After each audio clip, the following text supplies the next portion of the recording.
Thank you all for being here today. My name is Lahari Chowtoori. I'm a technical program manager in an open source team at AWS. And hello, my name is Mila. I'm also program manager at AWS. Okay, before we dive into our main topic, we would actually like to ask you all a quick question. Can you all please raise your hands if you have ever made contributions to any project in open source? Okay, keep those hands raised if they are non-code contributions. Okay, we have none. One? We have one. Okay, well, this perfectly illustrates what we are actually talking about today. Majority of us think that contributions as primarily as code, but when it comes to creating successful and sustainable open source communities, there is a lot of contributions that goes into it. Over the past few months, we have had the privilege of interviewing 16 open source leaders who have shaped open source with their non-code contributions, and some of them have been in the open source since the beginning of it. Among them are documentation pioneers, community builders, marketers and strategists who have made projects scale, and as well as researchers who made projects thrive. A successful and sustainable open source community requires more than code. It requires clear documentation, strong community management, research and metrics, policy, strategy, governance. There are a lot of factors that goes into creating a sustainable open source community, not just code basically. I'm sure there are a lot more contributions that goes into projects, but we are going to focus on this because they popped a lot in the interviews that we have conducted.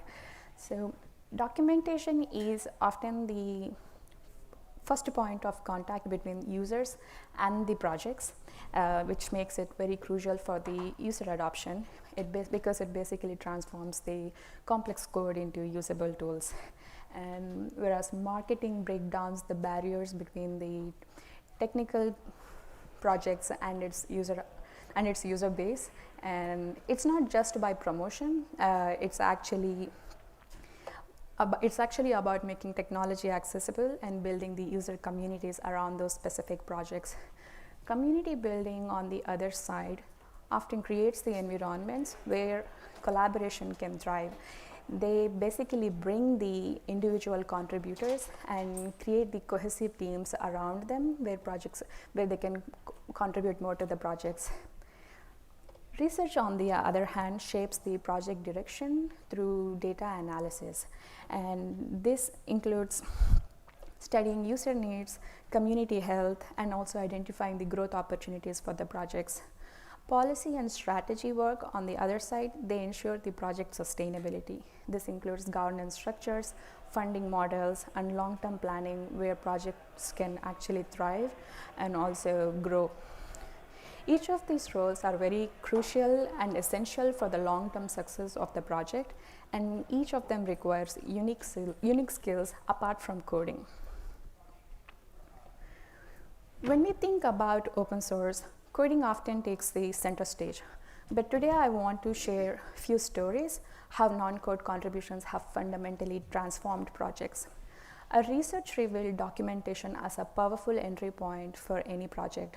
From Apache to Python, read the docs to CircuitPython, documentation has always emerged as a foundation for project success. You might think that documentation is just about writing guides, but Rich Bowen, who contributes to Apache, had a different story to tell. When he initially started, most of the Apache documentation was just in the code commits, but today it's a very sophisticated system that serves the user needs across the world. And just through this documentation efforts, he became a very respected maintainer in the community, and I think this was the only case that I have heard where a non-code contributor has become a maintainer of the project. And this was all because he made the complex code understandable to the people who wanted to use that project. Marketing in open source has its own fascinating story. Libby Clark spent 13 years at Linux Foundation, and she mentioned that If any successful project means nothing if users can't find it or understand the value of it. She has helped projects transform from technical projects to where users can actually adapt to it. This is not through flashy advertising, but it was mostly by building those technical bridges between the technical capabilities and the real world user needs. And her work helped projects grow from simple developer tools to widely adopted solutions.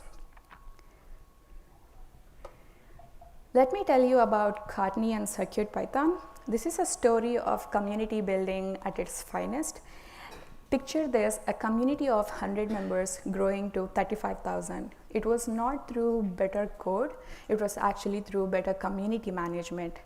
They built better onboarding processes, mentorship programs, and especially created an environment where any contribution was celebrated, whether it was code or not. Though research sounds academic, Kalin's work with scikit-learn actually showed its practical impact. He studied funding models, analyzed community health, and provided data through which project can make decisions. His research didn't just solve immediate problems, it essentially and eventually became a template that was adopted by a lot other projects too. Policy experts on the other side in the open source projects mostly ensure that the contributions and usage align with the legal, security, and the project guidelines to enable sustainable and responsible open source practices. Through our research, we have identified key challenges that the non-code contributors consistently face in the open source spaces. First, there is a technical barrier. Open source workflows are often built around tools like GitHub, which are primarily for developers. Even creating a simple documentation update requires navigating through these complex systems for non-code contributors. Second is the recognition gap. While code contributions have clear metrics and visibility, non-technical work often goes unnoticed and undervalued, and this creates an unintended hierarchy in most of the open source projects. Trust building is very difficult and takes a long time for non-code contributors. Without visible code commits and establishing that credibility requires consistent presence and also commitment over time from non-code contributors. Integration with technical teams is another hurdle on its own, and it's mostly because the projects use different vocabularies, workflows, and priorities that can create communication gaps between technical and non-technical contributors. Finally, cultural barriers always persisted. Many open source projects have ingrained technical barriers and cultures that can unintentionally exclude non-technical contributors. Despite all these challenges, our interviews revealed remarkable successes that show what is actually possible when projects embrace non-code contributions. These successes share common elements mostly. They include clear contribution paths, clear onboarding processes, clear instructions in their readmes, what kind of contributions they're actually looking from the non-code contributors, and mentorship programs, and also recognizing every effort that comes through the form of a non-code contribution. And most importantly, they show that when projects invest in non-technical roles, the entire community benefits. Apollo community literally grew from 0 to 100,000 members just through community building, and none of this would have been possible if it wasn't for the whole effort that the community gets through non-code contributions as well. Thank you, Lahari, for sharing all those challenges and successful stories. And I think now it's a good time for us to bring us back to our starting point. Why do we care about it? Like, it starts from both of us, we have that kind of struggles in connecting with open source projects. Especially like me as a program manager, I don't have like a ton of technical background. And a lot of time as we attend open source conferences, join the conversations, sometimes you feel disconnected. Sometimes you feel like, Do I belong to that conversation? Do I belong to the circle? So that inspired us to start that conversation, the interviews with seasoned non-code contributors. Something about myself regarding to my open source contributions. I started as a volunteer for PostgreSQL conference in 2023, and I became the operation committee member in 2024. And this year, I started to organize open source meetup in New York for PostgreSQL.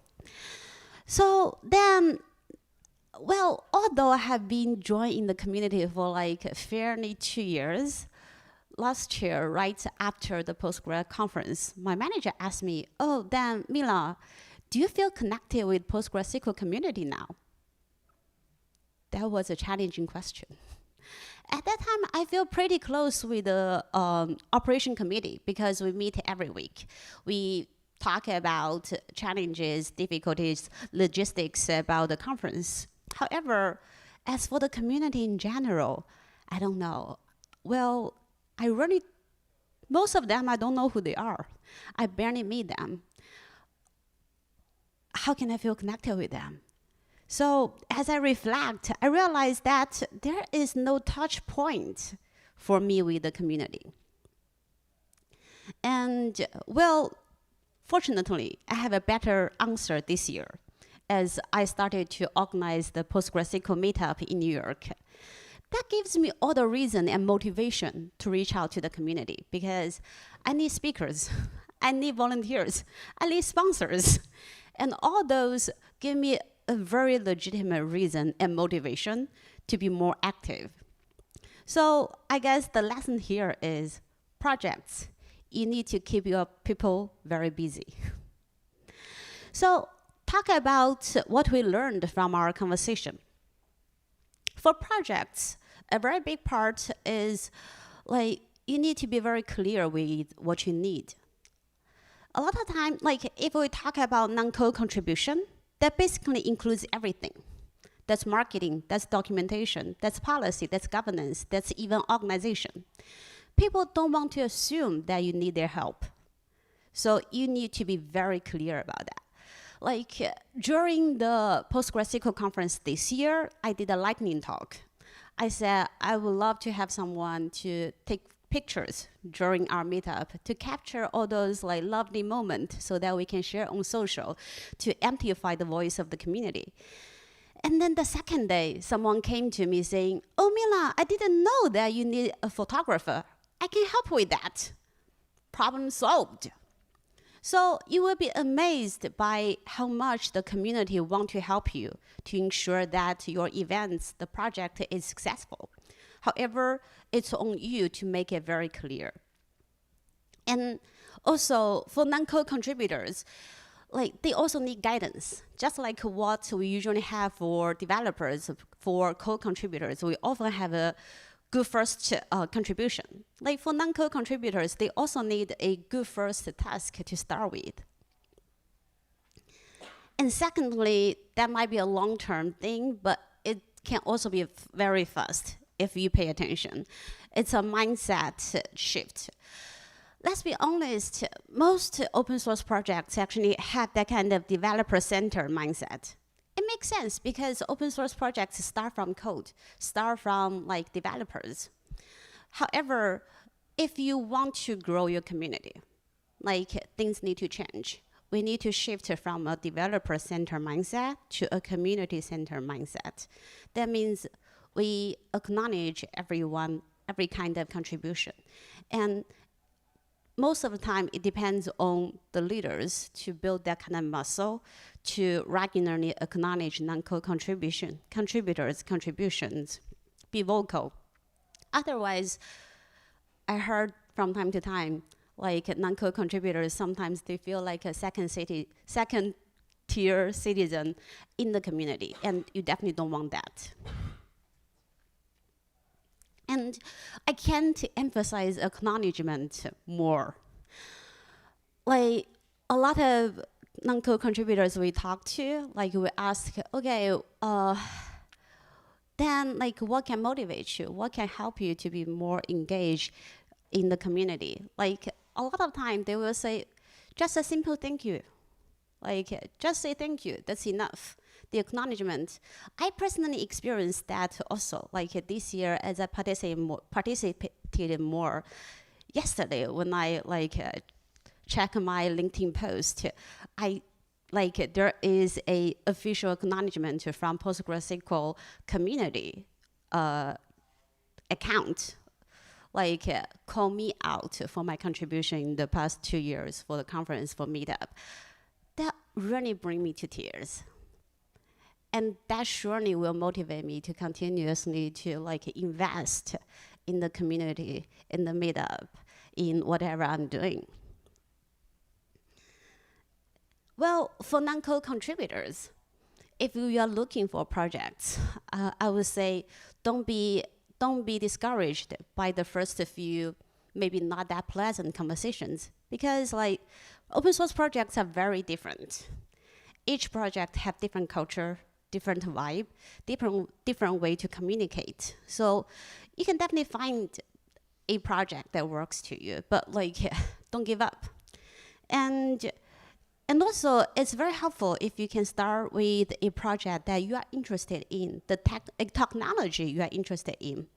Although your technical expertise is not required, but it definitely will help you to continuously invest on this project and ultimately lead you to more meaningful contributions.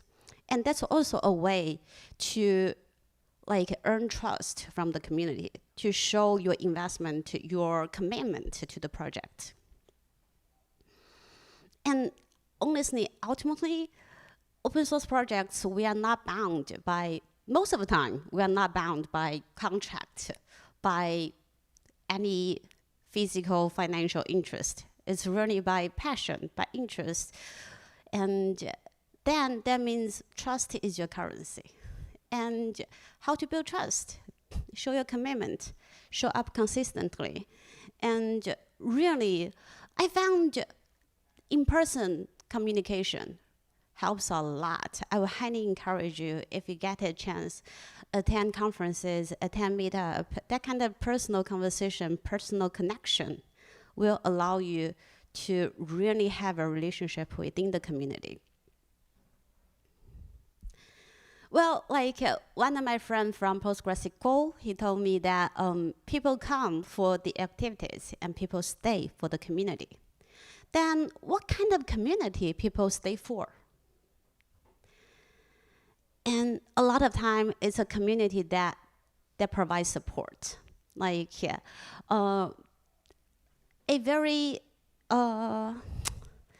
A story from our interview that really led me to think a lot is someone she shared that in her early stage participating in the community, she was actually challenged by, she had some difficult time with kind of a long-term existing member in the community. And because she's new, she actually felt who am I to challenge someone has been around for a while? So she entered into that kind of self-doubting circle. But fortunately, she has friends within the community that really confirm her that you're doing the right thing, just keep on doing, and time will show. That allowed her to break through that kind of self-doubt, to break through that kind of challenges, and allow her to really foster the result of her work. She will successfully grow the community from hundreds to thousands. And that cannot happen without the support from the community. And we also, I guess a lot of people here benefited from someone invite you to the community. How many here, me, myself, the reason I joined PostgreSQL is someone asked me, do you want to join? I was like, okay, I can try. And then they just keep on phoning me to do more things. I was like, okay, I don't mind. But I guess most of us start that way. And that's already a contribution to the community. You are helping the community to grow a friendly environment, a welcoming environment to the newcomers. That's very important. And for projects, if you have the resource, mentorship program will be very helpful to bridge the gap between newcomers and the existing members, especially like I said, each open source projects are different. They have their own way of talking, communicating, maybe different channels, maybe different emojis. So those will be confusing sometimes. And if you have that kind of mentorship program, that will really bring people up to speed. Well, lastly, we really want to appreciate everyone being here, because that's a great support. And we hope that our conversation, our interview with non-code contributors can really encourage everyone to contribute more in a non-code way to grow the community into a long-term, everlasting probably is not the right word, but like a wide community, everyone find belonging. Thank you.